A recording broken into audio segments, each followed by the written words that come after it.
체육관광부 노 국장과 진 과장이 피청구인의 지시에 따라 문책성 인사를 당하고 노 국장은 결국 명예퇴직하였으며 장관이 된 유진용은 면직되었고 대통령 비서실장 김기춘이 문화체육관광부 제1차관에게 지시하여 1급 공무원 6명으로부터 사직서를 제출받아 그중 3명의 사직서가 수리된 사실은 인정됩니다. 그러나 이 사건에 나타난 증거를 종합하더라도 피청구인이 노 국장과 진 과장이 최서원의 사익 추구에 방해가 되었기 때문에 인사를 하였다고 인정하기에는 부족하고 유진용이 면직된 이유나 김기춘이 6명의 1급 공무원으로부터 사직서를 제출받도록 한 이유 역시 분명하지 아니합니다. 다음 언론의 자유를 침해하였다는 점에 관하여 보겠습니다. 청구인은 피청구인이 압력을 행사하여 세계일보 사장을 해임하였다고 주장하고 있습니다. 세계일보가 청와대 민정수석 비서관실에서 작성한 정윤회 문건을 보도한 사실과 피청구인이 이러한 보도에 대하여 청와대 문건의 외부 유출은 국기문란 행위이고 검찰이 철저하게 수사해서 진실을 밝혀야 한다고 하며 문건 유출을 비난한 사실은 인정됩니다.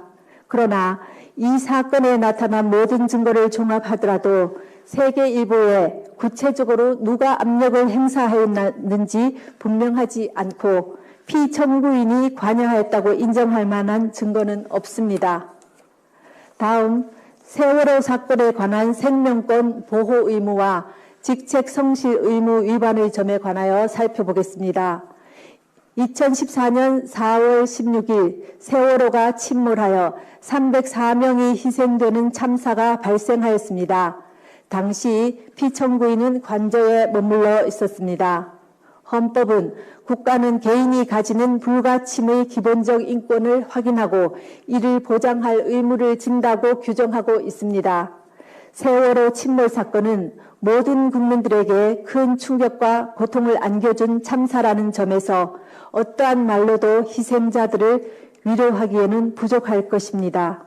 피청구인은 국가가 국민의 생명과 신체의 안전보호 의무를 충실하게 이행할 수 있도록 권한을 행사하고 직책을 수행하여야 할 의무를 부담합니다. 그러나 국민의 생명이 위협받는 재난 상황이 발생하였다고 하여 피청구인이 직접 구조활동에 참여하여야 하는 등 구체적이고 특정한 행위 의무까지 바로 발생한다고 보기는 어렵습니다. 또한 피청구인은 헌법상 대통령으로서의 직책을 성실히 수행할 의무를 부담하고 있습니다. 그런데 성실의 개념은 상대적이고 추상적이어서 성실한 직책 수행 의무와 같은 추상적 의무 규정의 위반을 이유로 탄핵 소추를 하는 것은 어려운 점이 있습니다. 헌법재판소는 이미 대통령의 성실한 직책 수행 의무는 규범적으로 그 이행이 관철될 수 없으므로 원칙적으로 사법적 판단의 대상이 될 수 없어 정치적 무능력이나 정책 결정상의 잘못 등 직책 수행의 성실성 여부는 그 자체로는 소추 사유가 될 수 없다고 하였습니다. 세월호 사고는 참혹하기 그지없으나 세월호 참사 당일 피청구인이 직책을 성실히 수행하였는지 여부는 탄핵 심판 절차의 판단 대상이 되지 아니한다고 할 것입니다.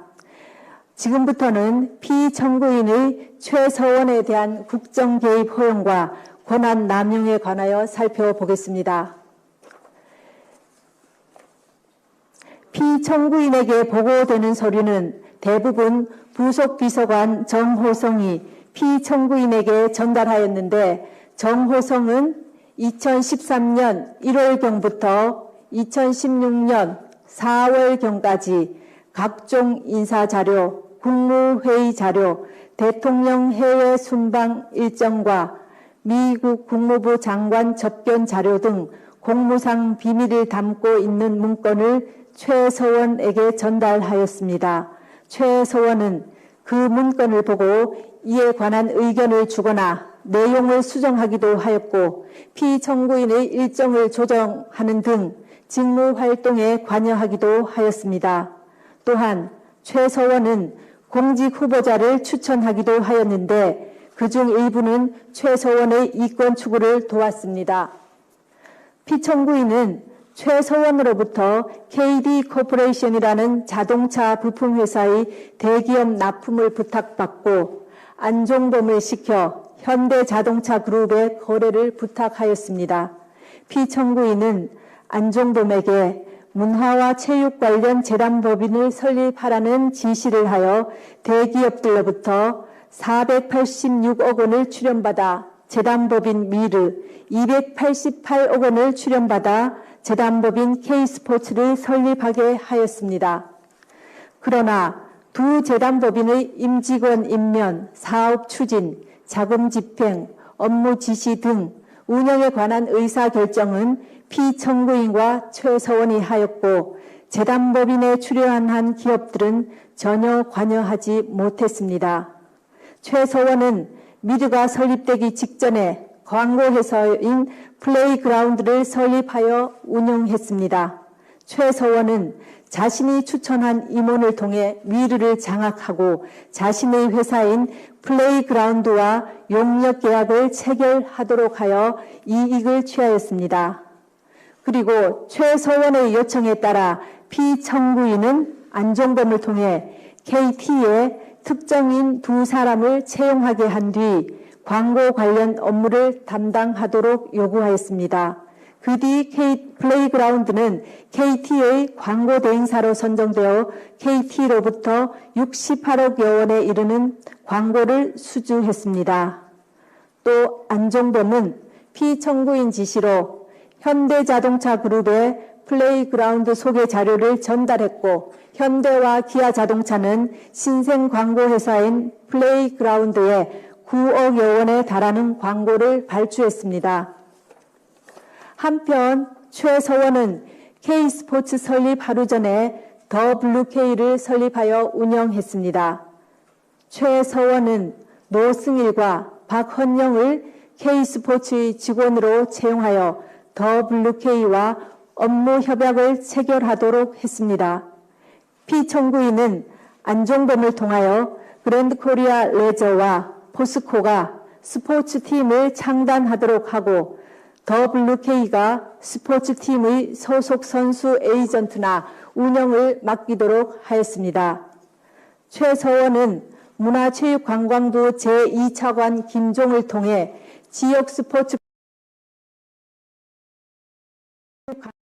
내부 문건을 전달받아 K스포츠가 이에 관여하여 더블유K가 이익을 취할 방안을 마련했습니다. 또 피청구인은 롯데그룹 회장을 독대하여 5대 거점 체육인재 육성 사업과 관련해 하남시에 체육시설을 건립하려고 하니 자금을 지원해 달라고 요구하여 롯데는 K스포츠에 70억 원을 송금했습니다. 다음으로 피청구인의 이러한 행위가 헌법과 법률에 위배되는지 보겠습니다. 헌법은 공무원을 국민 전체에 대한 봉사자로 규정하여 공익의 실현 의무를 천명하고 있고 이 의무는 국가공무원법과 공직자윤리법 등을 통해 구체화되고 있습니다. 피청구인의 행위는 최서원의 이익을 위해 대통령의 지위와 권한을 남용한 것으로서 공정한 직무 수행이라고 할 수 없으며 헌법과 국가공무원법, 공직자윤리법 등을 위배한 것입니다. 또한 재단법인 미르와 K스포츠의 설립, 최서원의 이권 개입에 직간접적으로 도움을 준 피청구인의 행위는 기업의 재산권을 침해하였을 뿐만 아니라 기업 경영의 자유를 침해한 것입니다.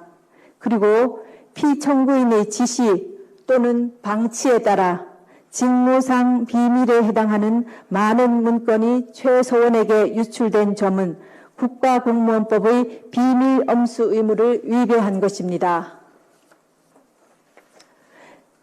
지금까지 살펴본 피청구인의 법 위반 행위가 피청구인을 파면할 만큼 중대한 것인지에 관하여 보겠습니다.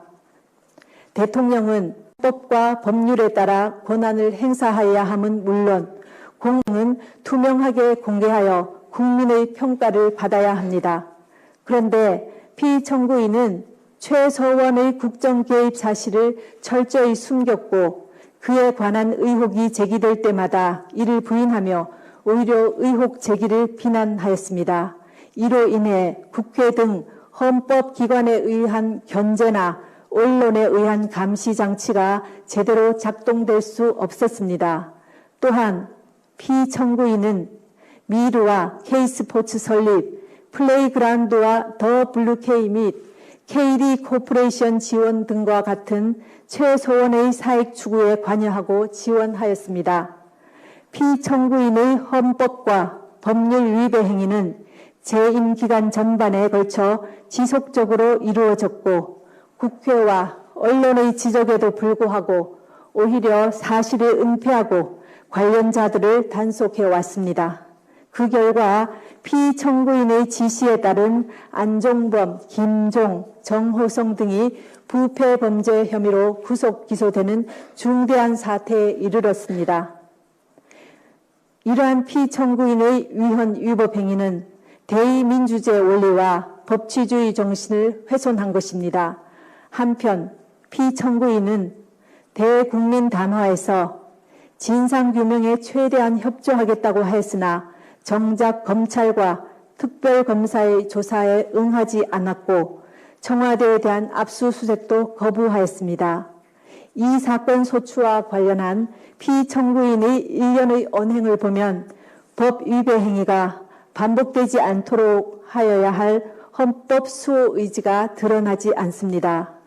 결국 피청구인의 위헌 위법 행위는 국민의 신임을 배반한 것으로 헌법 수호의 관점에서 용납될 수 없는 중대한 법 위배 행위라고 보아야 합니다. 피청구인의 법 위배 행위가 헌법 질서에 미치는 부정적 영향과 파급 효과가 중대하므로 피청구인을 파면함으로써 얻는 헌법 수호의 이익이 압도적으로 크다고 할 것입니다. 이에 재판관 전원의 일치된 의견으로 주문을 선고합니다. 주문, 피청구인 대통령 박근혜를 파면한다. 이 결정에는 세월호 참사와 관련하여 피청구인은 생명권 보호 의무를 위반하지는 않았지만 헌법상 성실한 직책 수행 의무 및 국가공무원법상 성실 의무를 위반하였고 다만 그러한 사유만으로는 파면 사유를 구성하기 어렵다는 재판관 김이수, 재판관 이진성의 보충 의견이 있습니다. 또한 이 사건 탄핵 심판은 보수와 진보라는 이념의 문제가 아니라 헌법 질서를 수호하는 문제로서 정치적 패습을 청산하기 위하여 파면 결정을 할 수밖에 없다는 재판관 안창호의 보충 의견이 있습니다. 이것으로 선고를 모두 마칩니다.